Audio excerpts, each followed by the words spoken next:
Nah, jadi ceritanya ada sepasang sahabat, sebut aja namanya Rido dan Hilmi. Mereka ini di tahun 1980-an itu setelah baru lulus SD, mereka pisah. Gak satu sekolah lagi, jadi jarang main. Nah, karena si Rido ini masuk ke pesantren, sedangkan Hilmi itu masuk ke SMP negeri.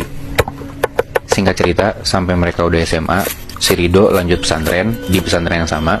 Dan ternyata Hilmi itu dimasukin ke pesantren yang sama kayak Rido. Jadi satu sekolah lagi? Iya, satu tempat lagi, Moy. Nah, alasannya kenapa si Hilmi ini masuk pesantren, gara-gara si Hilmi ini anaknya bandel banget. Hilmi itu suka bikin orang celaka. Dan Hilmi pun sendiri itu badannya sering babak belur. Bener-bener hancur deh pokoknya anaknya. Ya, dia suka berantem gitu. Makanya bokap nyokapnya ini masukin Hilmi ke pesantren. Mungkin mindset orang lama juga kali ya. Kayak kalau anaknya bandel ya udah dimasukin pesantren biar jadi bener lagi gitu. Iya.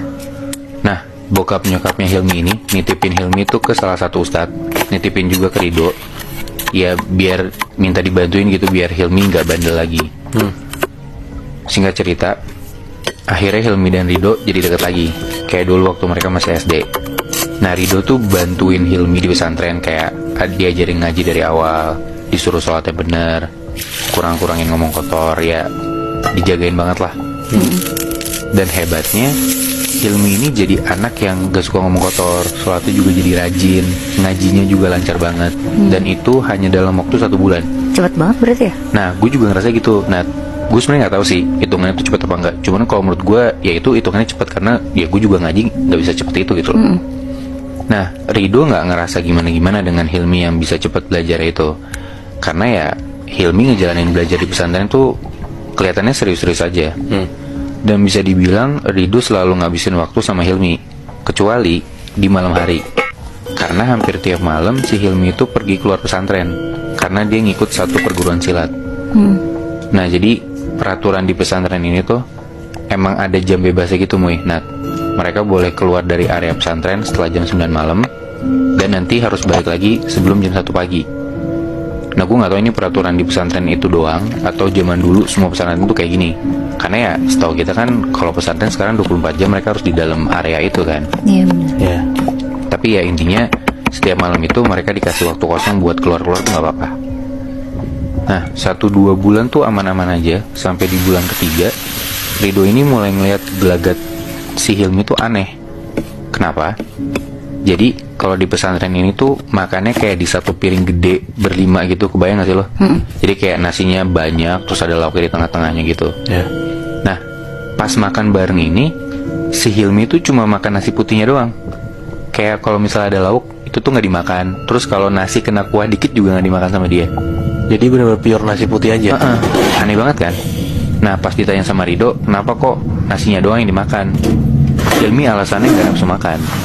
Nah, tapi kejadian untuk dia cuma makan nasi doang tuh gak cuma sekali 2 kali, Moy. Nah, tiap hari pas makan bareng, Hilmi ini cuma makan nasi putih doang. Dan hal ini tuh dilihat juga sama ustadznya. Ustadz yang dititipin gitu loh sama orang tuanya tadi yang gue bilang. Nah, karena Rido deket sama Hilmi, Rido dipanggil lah sama si ustadz ini. Sebutlah nama ustadznya Ustadz Dadang gitu ya. Sekalian semacam laporan perkembangan gitu, kayak si Hilmi ini gimana perkembangannya, ngajinya segala macam. Udah mereka ngobrol, dikasih tahu lah sama si Rido, emang gelagatnya si Hilmi ini emang rada-rada aneh, kayak makan nasi putih doang itu. Nah, terus si Rido juga bilang kalau Hilmi itu hampir tiap malam dia pergi ke satu perguruan silat. Nah, si Rido itu bilang kalau Hilmi itu ikut perguruan silat di tempatnya Ki Januwiryo, sebut aja namanya gitu ya. Nah, ngedengar kayak gitu sih Pak Ustadznya kaget. Pak Ustadznya bilang, wah, dia itu terkenal silat yang pakai ilmu hitam, kata Ustadznya gitu. Rido kaget dong. Iya, berarti sahabatnya belajar ilmu hitam gitu kan. Di situ Ustadznya bilang, ya udah, kamu tolong ikutin dia aja, dia pergi kemana kalau malam. Akhirnya hampir tiap malam kalau Hilmi keluar dari pesantren, Rido ngikutin tuh, ngebuntutin dari jauh. Dan emang Hilmi ini keluar pesantren itu ke tempat silat buat latihan silat sama si Ki Januwiryo itu. Tapi nggak selalu tiap dia keluar dia ke tempat silat. Ada kayak misalkan dalam 1 minggu si Hilmi ini keluar dari pesantren itu 3 atau 4 malam ya. Nah, di antara malam dia keluar itu ada 1 malam dia tuh malah pergi ke hutan yang ada di dekat pesantren mereka. Jadi di pesantren mereka belakangnya tuh kayak ada hutan gitu, Muy. Nah, Ke hutan itu sendiri juga. sendiri juga, Muy. Nah, pas si Hilmi ini diikutin sama Rido buat ke dalam hutan, si Rido ini ngeliat dari jauh Hilmi tuh masuk ke hutan. Terus dia kayak berhenti di satu spot, kayak ada pohon-pohon gitu. Terus Hilmi duduk sila. Habis itu Hilmi ngomong sendiri. Hah? Nah, besokannya hal ini dilaporin dong sama Rido ke Pak Ustadznya gitu kan. Setelah dengar kayak gitu, si Pak Ustadz ini kayak ngasih sebuah bacaan gitu ke Rido. Kayak, ini ada bacaan,